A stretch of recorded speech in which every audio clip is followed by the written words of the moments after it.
Hello, good afternoon. My name is Christina Kirchner. I'm actually Welch's TA for this session. I'm technically a TA for Vicky Michaelis as well, and I help out Carlos, so I guess it could be said that I'm a Grady Sports Media grad assistant. If you need anything organizational-wise, I'm your girl. A little bit about me, I'm actually from Minnesota, a long ways away. I'm from a town called Savage, Minnesota. It's about 20 minutes south of the Twin Cities. I literally can get to the Mall of America from my house in less than 20 minutes. It's kind of nice. That is if I have money to go shopping. But that's a story for another day. I went to undergrad at Concordia College in Moorhead, Minnesota, which is about 4.5 hours north of the Twin Cities. It's right across the border from Fargo, North Dakota, actually. So I did my undergrad there. I was studying journalism and German. I then went out to DC during my junior year of college, and I interned at an informational technology website called broadbandcensus.com. And then that following summer, I went out to Santa Barbara, California, and I interned at the Santa Barbara News Press as a community correspondent. It was an eye-opening experience for a daily newspaper, to be honest. And then I went back to Concordia for my final year, and I worked at my college newspaper called the Concordian. And unfortunately, I graduated right towards the end of the recession, or right in the middle / end of the recession. So when I graduated, I couldn't get a job. It was very difficult for me, considering that Minnesota has over 100 daily newspapers. To find a newspaper that could hire me and pay my bills without, doing a second job was virtually impossible. So I wound up working in an ER. At the University of Minnesota Medical Center in Minneapolis, and I was an administrative assistant. So I gathered patient information, their demographics, their health insurance, and that's when I realized that not many people have an idea of how their health insurance works. They know that they have it, they know that it covers some things, but they don't know how much and why. And after looking at my own health insurance, I realized that I don't even know about my health insurance, about how it works. So I sort of self-taught myself how to actually read and understand health insurances, how co-insurances work, how deductibles worked, and I really wanted to report on it.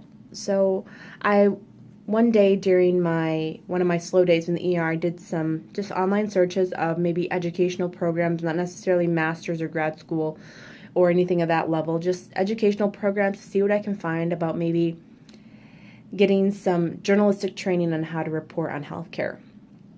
And I came across Health and Medical Journalism program at UGA Grady College. So I looked into some more. I sent an inquiry out saying that, hey, is there any way I could get some information about this, more than what's on the website? And they said, why don't you come down for a visit? So I came down in October, and I fell in love with the campus. I fell in love with the program, the professor, the director of the program. Her name is Pat Thomas. She is the most wonderful person I've ever met. Like she's a hard grader. Now that I've had classes with her, she's a hard grader. She's a very hard critic, but her goal is to create professional journalists, and that's what I really, really wanted. So in July of last year, I packed up all my stuff. My parents actually helped me move down, but I moved down in July of last year, and I have not regretted my decision at all. One of the things that I use social media for, obviously Facebook, Twitter, is I keep in contact with my family. My immediate family is in Minnesota, and then I have friends who live in Minnesota as well, but I also have friends who live in Washington State, New York, Virginia. I actually have some family in South Carolina, but nothing too close. And Facebook is how I communicate with them. But how I use Twitter has actually been a recent development. We went to a couple conferences with my HMJ program, and you follow the Twitter feeds to find the good sessions. So I'd be in one session, and I'd look through the Twitters of other people's who are at the conference, and I realized that, hey, my session's not that interesting. Let's go to the concussion panel, or we should go to the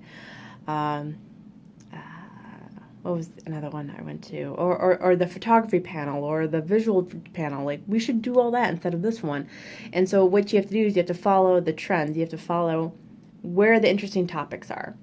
And that's one one of the really good benefits of using social media is that social media can help with giving you ideas and giving you topics that are important, that are most relevant. I mean, yeah, you can talk to people, but there are some things that maybe you might not notice. On Twitter, that might bring up a whole different idea that you can follow, and that you'll sort of already have a base on it. And so you can just use that and branch out. That's one of the really good things about social media. But when it comes to sports, I'm not the person to talk to. I mean that in the nicest way. I can talk some hockey, just a little. And when it comes to I played softball, so I understand how to play it. I know the rules. I don't watch it that much. And the most recent sporting event I watched the Cleveland Cavaliers and the Golden State Warriors, I want to say, play last night, and watched Cleveland win. That was an interesting game. Even though LeBron won MVP, the guys I was watching it with said that Irving should have won. I don't know why, but yeah. But anyway, that's all I have on that. If you guys need anything, if you have any questions or comments about grading or organization, I'm your girl. Anything sports related, I am not your girl. But if you have any questions, email me. My email is Christina, CHRISTINA, .Kirch, KIRCH, 25 at UGA.edu. Again, it's Christina.Kirch, 25 at UGA.edu. Look forward to talking to you guys this summer session, okay? Bye.